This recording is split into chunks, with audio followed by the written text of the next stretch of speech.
आज कोणताही व्लॉग नाही आणि नेक्स्ट व्लॉगमध्ये मी तुमच्याशी घरच्या बाबतीतल्या काही गोष्टी शेअर करणार आहे. सो तो नेक्स्ट डेला अपलोड होईल. मला आज ना 2-3 गोष्टी शेअर करायच्या आहेत आणि रिसेंटली तुम्ही बघितलं असेल रीलवरती सुद्धा, बातम्यामध्ये सुद्धा, की हुंडाबळी ज्या ठरलेल्या आहेत, ट्विशा, त्याच्यानंतर दीपिका.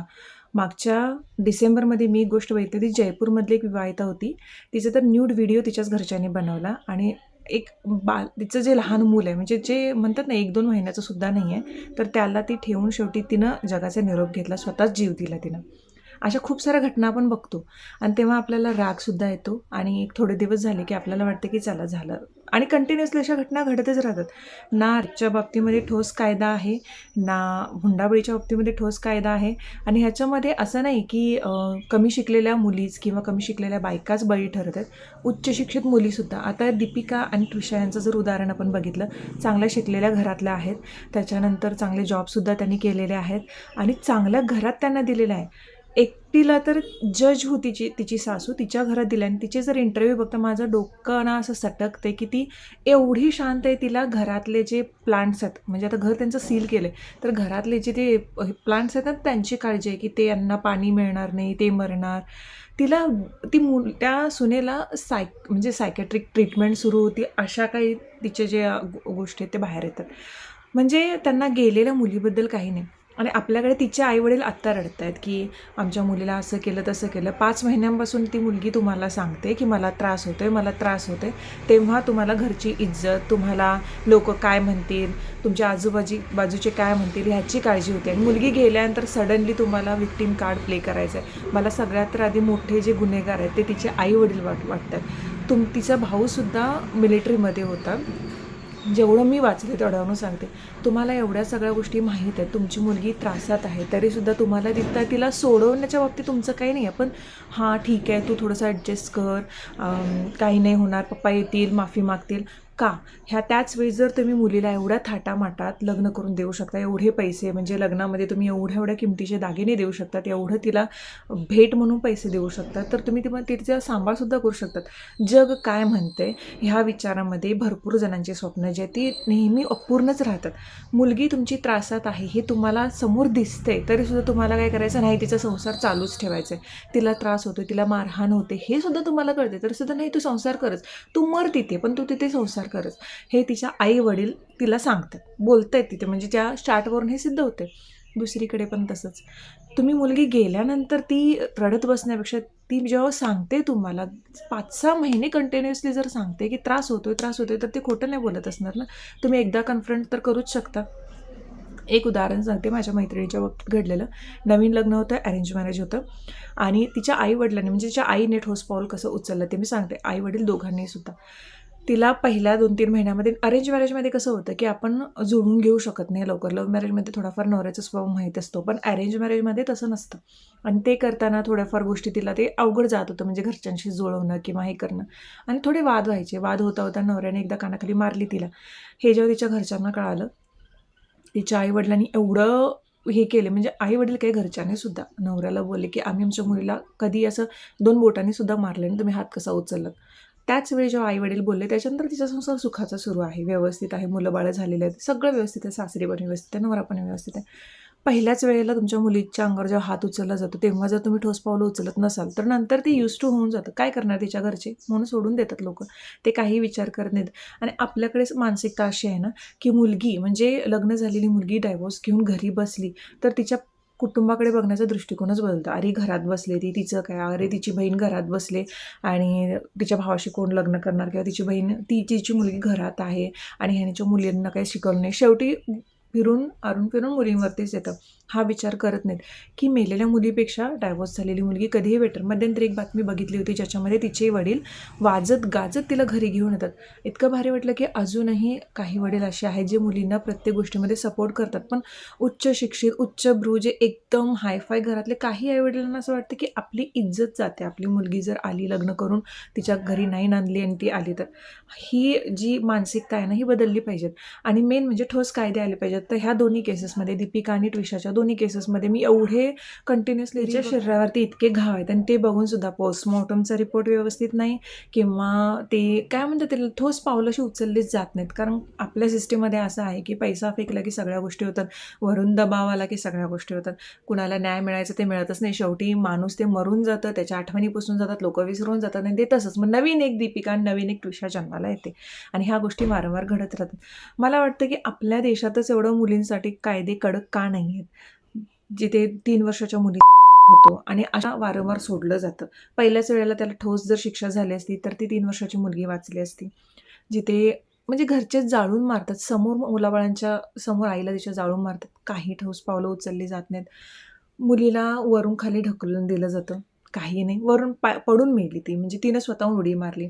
एकतरी आता मी स्क्रीन स्क्रोल करताना एक रील बघितली, त्याच्यामध्ये ती स्वतः सांगितली की एवढा त्रास होत होता, एवढा त्रास होत होता, शेवटी मी स्वतःहून गच्चीवरून उडी मारली. स्वतःहून सांगितलं तिनं की सहनच झालं नाही ते. आई-वडिलांच्या घरी पण कसं जाऊ म्हणून. तिच्या आईने स्वतः तिला घेऊन आली, तिची आई तिचा सांभाळ करते. ती मुलगीसुद्धा आता स्वतः तयार होते सगळ्या गोष्टींसाठी. ती म्हणते की लग्नच नाही करायचं आणि आत्ताच्या पिढीची मानसिकता अशी होते की लग्न नकोच.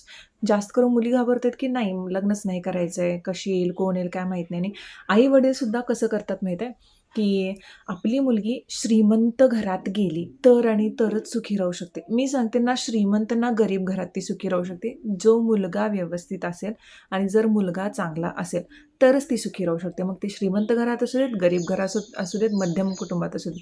मुलगा जर चांगला नसेल तर तुमची मुलगी कोणत्याही घरी सुखी राहू शकत नाही. मी माझ्यावरून आणि माझ्या बहिणीवरून सांगते. आम्हाला आमच्या आईने, आईवडिलांनी, घरच्यांनी लग्न करून देताना फक्त आणि फक्त मुलगा कसा आहे याकडेच लक्ष दिलं होतं. ना त्याची प्रॉपर्टी, ना त्याची नोकरी. मुलगा चांगला असेल तर मुलगीही व्यवस्थित राहते. दोघं एकत्र म्हणून त्यांचं जे जग आहे ते तयार करू शकतात. जिथे मुलगाच तुम्हाला दारुडा भेटतो आणि त्याचं घर खूप श्रीमंत आहे आणि तुम्ही त्या घरात मुलीला दिलं, तुमची मुलगी काय सुखी राहणार आहे सांगा. आणि ज्या घरात समजा सासू-सासरे जरी ठीक नसतील पण मुलगा तुमच्या मुलीसाठी सपोर्टिव्ह आहे, मुलगा तुमच्या मुलीला चांगली साथ देतो, तर काय हरकत आहे. मुलगा चांगला असेल तर आयुष्य व्यवस्थित.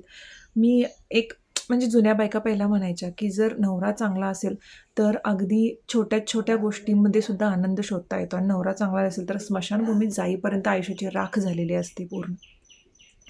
नेहमी तुम्ही बघताय ना की मुलगा चांगला आहे, मुलगा कसा आहे, मुलगा दारुडा आहे, मुलगा तो काय करतोय, तो आयुष्यामध्ये त्याने कुठल्या गोष्टी अचीव्ह केलेल्या आहेत, तो मुलीसाठी चांगल्या गोष्टी करू शकतो की नाही, एवढ्या सगळ्या गोष्टी आपण तपासत बसतो ना. ह्याच्यामध्ये हे विसरून जातो की आपली मुलगी कुठे सुखी राहू शकते.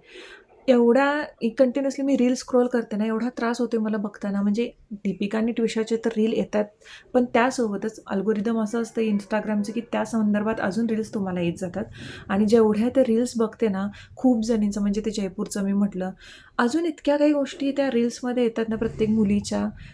इतकं बेकार आहे ते, म्हणजे त्रास होते मला अक्षरशः. ते 2-3 वेळा मम्मीशी मी बोलले आणि मम्मी माझी काय बोलली माहीत आहे, की मम्मीला मी म्हटलं ती क्लिप पुढे सोडते बघा, की मम्मीला मी म्हटलं की मम्मी समज माझ्या बाबतीत किंवा राजश्रीच्या बाबतीत असं काहीतरी घडलं असतं आणि तू कसं रिॲक्ट केली असतील, तू काय म्हटली असतीस. पहिला तर ती रागावली की असं काहीतरी कशाला बोलायला लागलीस, पण तिचं पुढचं वाक्य असं होतं, पुढे तुम्हाला ती क्लिप आहे ती सोडते बघा. समज आता ते भोपाळ आणि ह्याच्यामध्ये ट्विशा शर्मा आणि 2 पोरी त्यांचा हुंडाबळी झाला. हां, तर त्यांच्या ते आईवडिलांनी थोडंफार ते चाट वगैरे निघालं ना त्यांचं, की राहू देत आपण हे करूया, पप्पा माफी मागतील असं तसं. म्हणजे मुलीला त्या घरी येऊ दिले नाहीत. जेवढं बघितलं त्याच्यामध्ये, त्या एवढं श्रीमंत घरात देऊनसुद्धा त्यांचं असं की हे घेऊन या ते घेऊन या असं होतं. आईवडिलांनी त्यांना घरी बोलवलं नाही असं त्यांच्या चॅटवरनं मला तर दिसलं. समज मी असं काहीतरी मला काहीतरी असा काहीतरी त्रास मला देणारच नाहीत, पण असं काहीतरी दिलं असतं तर तू काय म्हणतेस. अगे सांग की असं असं जर म्हणी दे तुझ्या घराकडनं हे घेऊन येते, नाही तर मी असं म्हणतो मम्मी मला असा त्रास होऊ लागलाय असे. माझी पोरगी माझ्या घरातून सांगितलं, माझी पोरगी माझ्या घरात राहू दे सांगितलं. तेवढे ती श्रीमंत लोक असून त्यांना तेवढे जमाय नाही. ह्या सगळ्या गोष्टीमध्ये मला एवढंच म्हणायचं की याच्यामध्ये कल्प्रिट जे गुन्हेगार आहेत ना ते त्या मुलीचे आईवडील म्हणते मी. पहिल्यांदा जेव्हा तुमची मुलगी तुम्हाला सांगते की मला त्रास होतोय, मला असं असं केलं जातं, ह्या घरात मला असा त्रास दिला, ती पोरगी तरी म्हणते मी ट्रॅप्ड आहे म्हणते. बहिणीला, आईला, मैत्रिणीला सांगतात, त्याच्या चॅटवरून स्वतः ती बोलते की मी ट्रॅप झाले याच्यामध्ये, मला त्रास होतोय, मला घेऊन जा इथून. त्याच वेळी तुम्ही मुलीला घेऊन जाऊ शकत नाही. तर ती मेल्यानंतर रडत कशाला बसताय तुम्ही? काय मिळणार आहे? जेव्हा ती मुलगी त्रासात आहे, मी त्रासात आहे, मला त्रास होतोय, मला इथून घेऊन जा असं जर ती म्हणते, तुम्ही त्याच वेळी जाऊन 2 कानाखाली वाजवला असता जावयाच्या. वटणीवर आला असता तुमच्या मुलीला तुम्ही लग्नामध्ये एवढा श्रीमंत घराण्यातून तुम्ही देताय, कर्ज काढून आणि सगळं करून देताय. त्यांना फॉर्च्युनर पाहिजे असते, त्यांना पल्सर पाहिजे असते, त्यांना त्यांच्या मुलासाठी नोकरीला देताना, तिथं नोकरी लावताना पैसे पाहिजे असतात, त्यांना त्यांच्या मुलीच्या लग्नासाठी पैसे पाहिजे असतात, त्यांच्या मुलाच्या कार्यक्रमासाठी पैसे पाहिजे असतात, त्यांना त्यांचं घरामध्ये काहीतरी काम करताना पैसे पाहिजे असतात. तुम्ही अंबानी आहे का त्यांना पैसे द्यायला?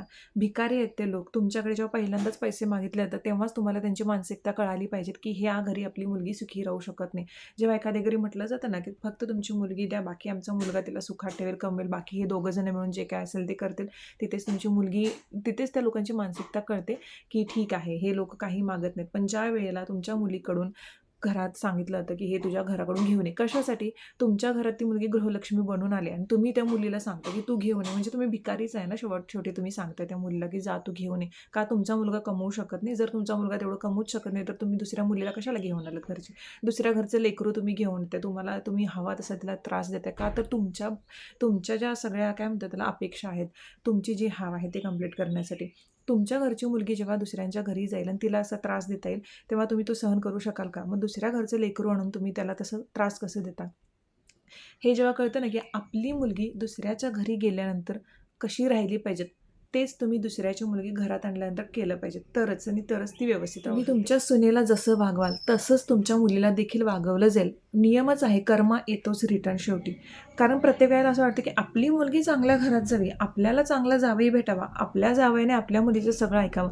पण आपला मुलगा जर आपल्या सुनेचं ऐकत असेल तर तो मात्र वाईट. लग्न झाल्यानंतर आपण मुलांकडून सुद्धा जास्त अपेक्षा ठेवतो आणि कधी-कधी मुलांचं पण असं होतं की आई आणि बायको यांच्यामध्ये कोणाचं ऐकावं? एकदा तुम्ही लग्न करून दिलंत मुलाला तर त्याचं नवीन आयुष्य सुरुवात होते. त्याच्या भावना, त्याचं सगळं जग वेगळं असतं. तुम्ही फक्त त्यांच्या निर्णयामध्ये सहभागी झालं पाहिजेत.